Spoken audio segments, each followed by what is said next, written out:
mataa keessanii feegaa yaaddanii jalqaba nu kabajni hagammaa isin bisneerra qaamni duraa dhufee poolisiidhaan daragee isin kaasurra isin akkaataa amantaatiin waan jiru jettanii kayuu kaaftan gaariidha jennee. Shamarreen Itoophiyaa Dubaay jiraatu qabeenyi waggaa 9tti dadhabee maatii koforee Horroo Guduruu Wallaggaa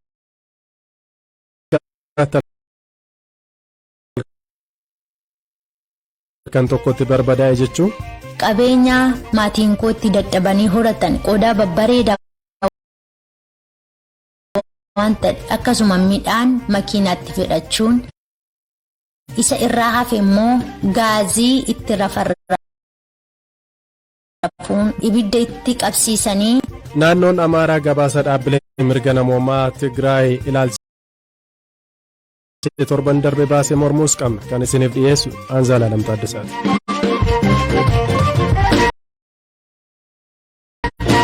Guyyoota muraasa darban godina Kibba Oomoo magaala Jinkaa fi naannawaa magaalichaatti gaaffii godina ta'uun wal qabateen walitti bu'insa uummataa fi qaamolee nageenyaa jidduutti uumamee lubbuun nama tokko darbuu bulchaan godinichaa obbo Nigaatuu Daansaa BBC'tti himan. Lubbuun nama tokko darbee namoota biroorra miidhaan dhaqqabuu fi qabeenyis manca'uu himuun waan dhalate akkasiin ibsaniiru. እዚህ አካባቢ ከሚኖሩ uummattoota naannoo kana jiraatan keessaa sabni Aarii jedhamu gaaffii godinaan caasifamu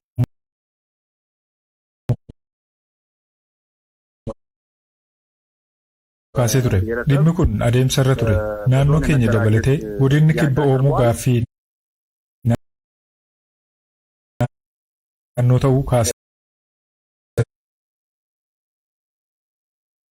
Ajandaan kaa'amee mana maree naannoo Kibbaa fi amma federeeshiniitti illee ga'eera. Gaaffiin caaseffamaa kun saba Aarii qofaan kan dhiyaatu otoo hin taane kaanillee waanuma kaasanidha.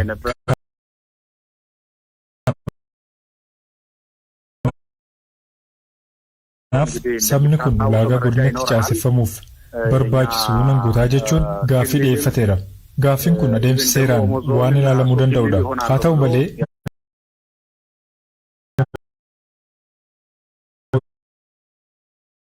mootummaan gaaffii caaseffamaa akka dhimma bulchiinsa gaarii tokkootti ilaalee deebii nan kennaa jechuun amma dhimmoota biyyaalessaa irratti waan xiyyeeffateef kunaa buluu jedhan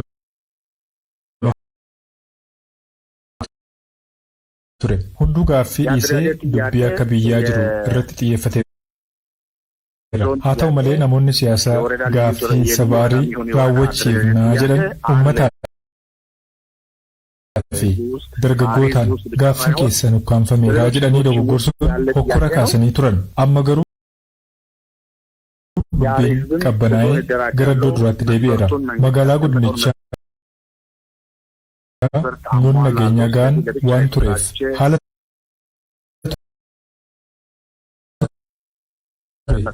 to'achuun danda'ameera. Garuu naannoowwan magaalaa irraa ba'anii jiranitti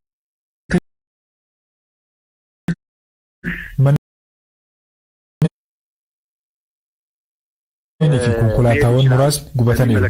Namni tokko akka du'es odeeffannoo qaba. Namoonni madaanis jiru. Kaan immoo erga qulqulleeffannee booda isinitti himna.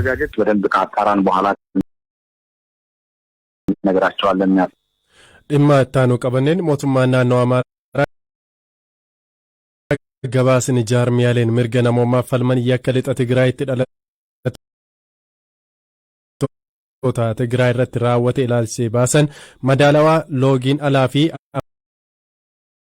amanamaa miti jechuun balaaleffate. Mootummaan naannichaa ibsa eebila 10 bara 2022 baaseen gabaasni Amnesty International fi Human Rights Watch yakka lixa Tigraay keessatti raawwatamaa jiruuf hidhattoota naannoo Amaaraa fi aanga'oota naannoo dabalatee qaamolee mootummaa komatan balaaleffateera. Firaa'ol Balaa. Jaarmiyaaleen lameen gabaasa torban darbe waloon baasaniin dhalattoota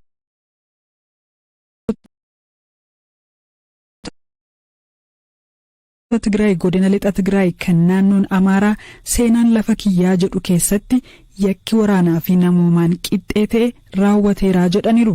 Gabaasichi yakka kana keessatti qaamoleen nageenyaa naannoo Amaaraa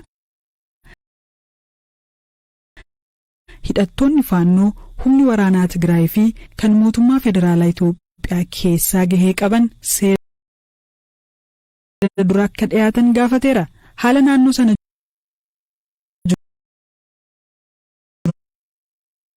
tasgabbiitti deebisuufis nagaa eegdonni gamtaa Afrikaa akka bobbaafaman faannoonis hidhannoo akka hiikkatu akka godhamu gaafatan. Naannoon Amaaraa gama isaan himannaa humna addaa naannichaa milishoota fi faannoo irratti dhiyaate kufaa godheera.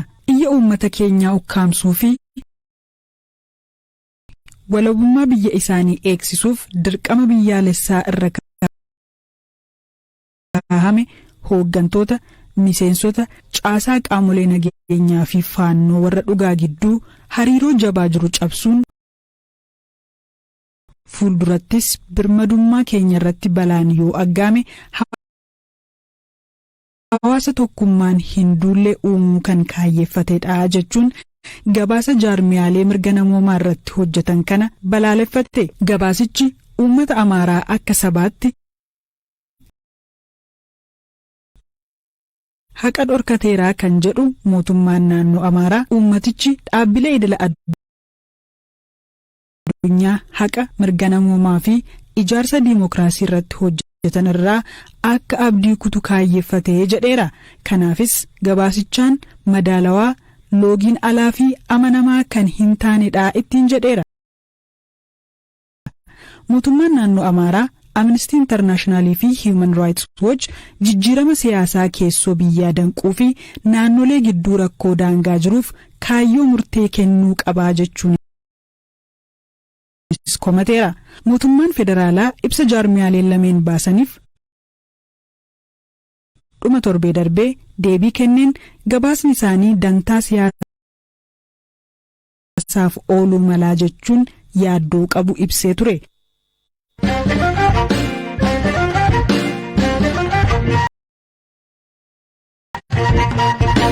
Magaalaa Galan ganda Caffeetumaatti namootni bakka biraa irraa dhufan jedhaman kadhannaa bakka kanatti goonee taabotni lafa kanaa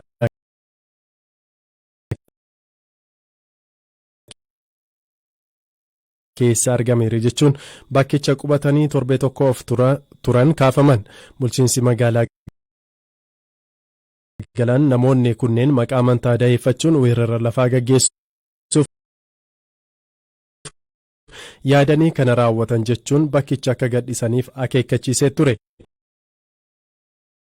Manni amantaa Ortodoksii dhimma kana irratti waan jette jiraachuu baatus abbootiin amantaa tokko tokko taabotni argame isa jedhame kana balaaleffataniiru. Kantiibaan magaalaa Galan aadde Waayinishet Geezaw namootni taabota arganne jechuun bakkicha qubatanii turan sanbata xiqqaa galgala bakkicha gadhiisuu himaniiru. Jalqabas bakka sanitti eeyyama hin qabanii qubachuu isaanii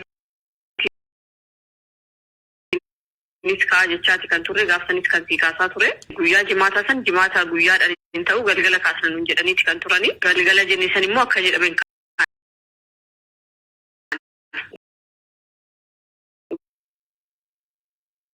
guyyaa sanbata xiqqaas hojii wayii qabna ture. Naannoo sa'a 7 yoo daallu kaane jarri achuma jirti.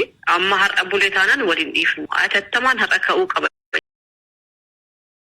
jenneetu guyyaa jimaatas waliin dubbanne jara waliin. Maannu guyyaa qidaame guyyaa sanbata xiqqaa san ergee waliin haasofne booda naannoo sa'a 11ttis uummatas naannoo sanii waa uummatanii ijoollee sanbata maal ta'aniif waammataniitu namoonni baay'ee naannoo sanitti turani. Paappaasiin dhufu malee maal ta'e malee achiin socho'uun ka'u jechaati kan turani duraani.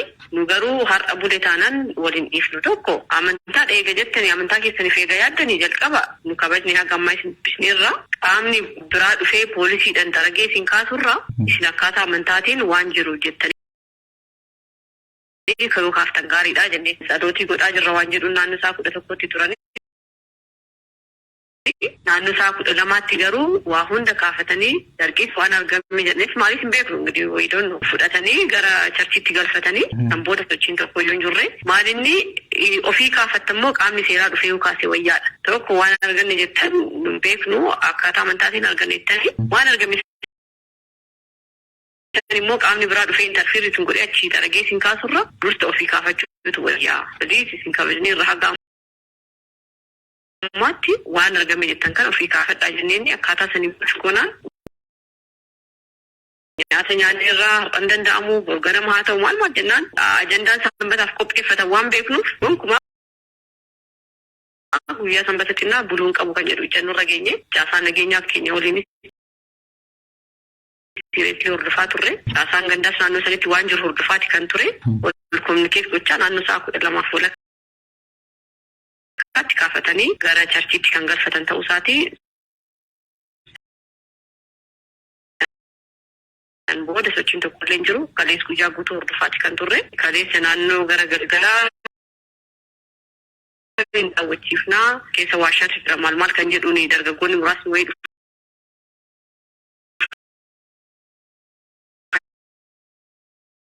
Turan gara biraati jechuudha. Isaanis waashaan as jirus hin jiru, wanni daawwachiifsanis hin jiru, deemaasi jenneeni. Dhugaadhaan waan achi argame wanna achi kaasan wanni mul'ate jira tarii kun waa'ee amantiis ta'uu danda'a, dhoksaa ta'uu danda'a. Hin beeknu amma nu kana keessa seennes hin laalle. Amma osoo akka jenne caasaan nageenyaa qaamni biraa keessa galee maaliin kan jedhu san laaluu hin danda'amu. Amma nuti dhuguma dubbachuudhaaf garuu wanni nutti fakkaatu beektu tokko dhalootii goona jedhamee guyyaa 3tti argame jedhamuun kuni waan makaalkuleetti wayii fakkaata jechuudha. Akkasitti immoo guyyaa 3 keessatti waa hundi argamee waamichi guyyaa sanbataa godhame san immoo yaadatta kana jechuun kaalkuleeshinii wayii fakkaata malee akka waan namni waa ol kaa'ee kaasetti. Kanaaf waan argame isanis nun beeknu isaantu argame jedhee.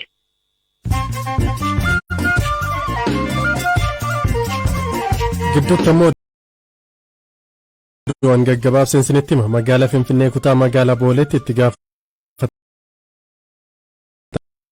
waajjira daldalaa mataa birrii 100,000 harkatti yoo fudhatu qabamu waajjirri nageenyaa Finfinnee eeruun FBC'n gabaaseera. Namni kun mana daldalaa seeraan ala jedhamee saamsame bansiisuuf ture kan mataa kana fudhate. Xiyyaaronni Boeing 737 Max har'aa eegalanii naannoo qilleensa Itoophiyaa keessa balali'uu kan danda'an ta'uu abbaan taayitaa Aviation Itoophiyaa beekse.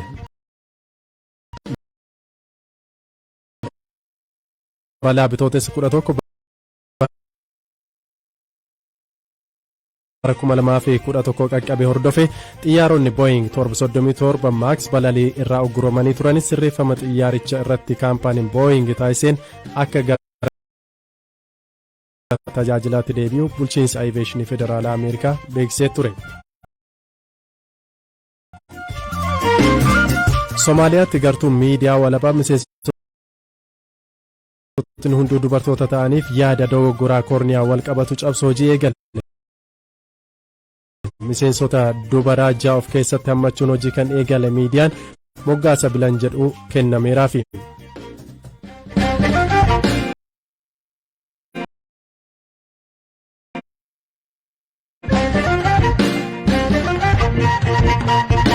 Dhimma xumuraa qabanne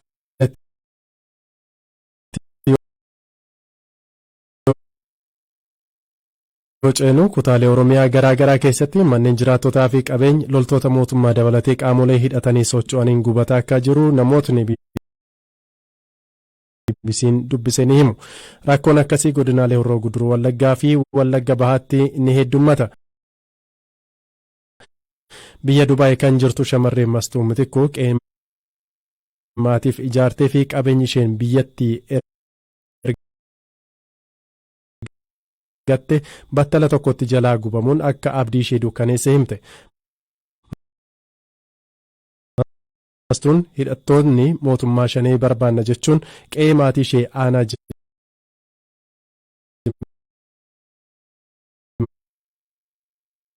Gannatiitti argamu akka barbadeessan dubbatti waan mudates akkasiin himteetti. Maatiin koo waa'ee siyaasaa irraa waan hin beekan hin qabanii abbaa kiyyaanii yeroo baay'ee hin barbaadu hin ajjeefna jedhaniifaa irra faatti ni kakatu inni immoo lubbuusaa baafachuuf jecha ni baqata gaafa dhufanii faazerii kiyya manaa hin arganii yommaa sana harmee kiyyaatiin akka kana jedhu abbaan manaa kee mana hin taadhu gaafa dhufnu manatti hin agarru waan ta'eef inni shaneedha shanee wajjin hojjeta jechuun harmee kiyya fuudhanii na jalaa hidhanii gaafa hidhanii anoo shanee kanas waan ani irraa beeku hin qabu maal jechuudha hiikkaama shaneeyyuu gaafa isheen jettu aqii gowwaa kee goyyomsii eenyuun goyyomsita jechuun birrii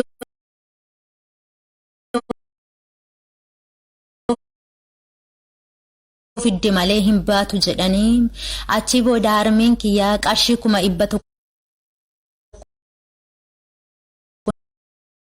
na gaafatanii jettee asiin ol natti daawwalte anis asiitii sangola ormaatii rakkadhee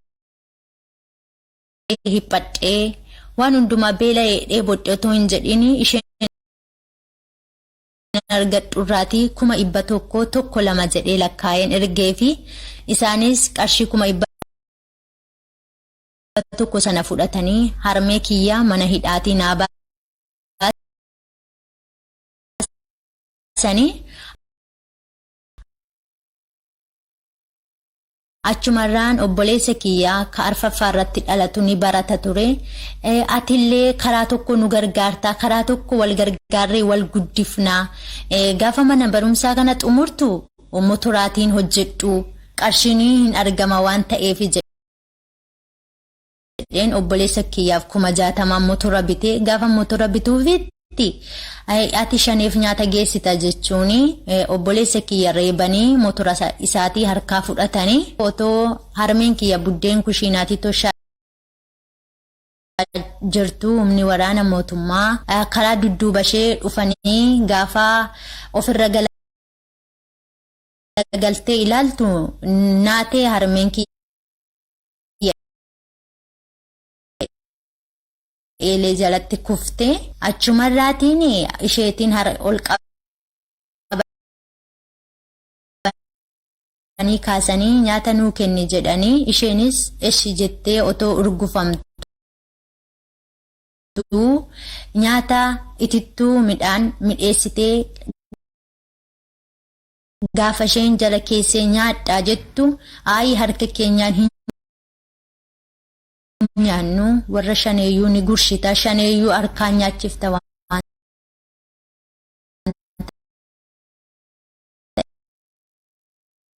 ta'eef kootu nu gurshii gaafa jedhanii harmeen kiyyaa waan gootu dhabdee lubbuusheef jecha lubbuushee sodaattee ishaaniin gurshitee nyaachifte achumarraa nyaatanii kadhanii booda qodaan ani biyya arabaa irraatii asiin gadi ergadhee akkuma jiruun kaartoonitti ashagamee kushiinaa keessa taa'aa jira achumarraatiin kaartoonii sanaa kukkutuuf yookiin ilaaluuf kukkutanii ilaaluu eegalanii jette harmeen kiyyaa achumarraan fiigee itti marameen qodaa mucaan koo biyya arabaarraatii rakkattee fidatte kana hin kukkuttani yookiinis immoo hin ilaaltani jedhee gaafan itti maramee qabadhu dugda koo keessa na rukutanii anis dhaabachuu dadhabee lafatti gufee achumarraatiin fuudhanii makiinatti naqatanii kaartoonii masaanaatiin jettee gaafanii jilba isaanitti kufee qabadhu achumatti lubbuu mana keessaa hin baafne malee na reebanii qabeenya maatiin koo itti dadhabanii horatan qodaa babbareedaa waan ta'e akkasuma midhaan makiinaatti fedhachuun isa irraa hafe immoo gaazii itti rafarrafuun akaakiltii qee jiru balbala 4 hundumaatti gaazii rafarrafanii ibidda itti qabsiisanii akka namni ufee irraa hin aamsineef akka qabeenyi irraa hin hafneef humni waraana mootummaa itti naanna'ee gibbii sana irratti dhaabatee hanga isheen manni sunii fi qabeenyi sun hundumtuu abidda daaraa taatutti achi dhaabatee eegee ergaa hundumti qabeenyi hundumtuu dhumee akka kana jedhanii harmee kiyya biraa deemanii maatii kiyyaa fi qabeenya ani waggaa amma kana waggaa 9 biyyaa Arabaatti amadhee hojjetadhee daaraa godhanii biraa deemanii hanga kana dafqee jechabbaa ormaa jechabbaa beqa waan hundumaa obsee dabarsee maatii koof dabarsee ofiifis dabarsee kana booda biyya koo keessa galeen aara galfadha anaa jechaa jiru. Wanti hundumti kunuu daaraa na jalaa ta'ee anis harka duwwaa hafee maatiin koos harka duwwaa hafanii gargar na jalaa manca'anii. Qaamolee hidhatan qabeenya isaanii mancaasan jettu kunneen eenyu akka isaan ta'an BBC'n addatti mirkaneeffachuu hin dandeenye. Miidhaa jedhame kana humnootni nageenya mootummaa maaliif dhaqqabsiisan kan jedhu adda baasuuf ammoo biiroo nageenya Oromiyaatti bilbiluus hin milkoofne. Garuu mootummaan naannoo Oromiyaa ji'a tokko keessatti hidhattoota ABO shanee jedhan balleessina jechuun opereeshinii jalqabuu isaanii ibsanii ture.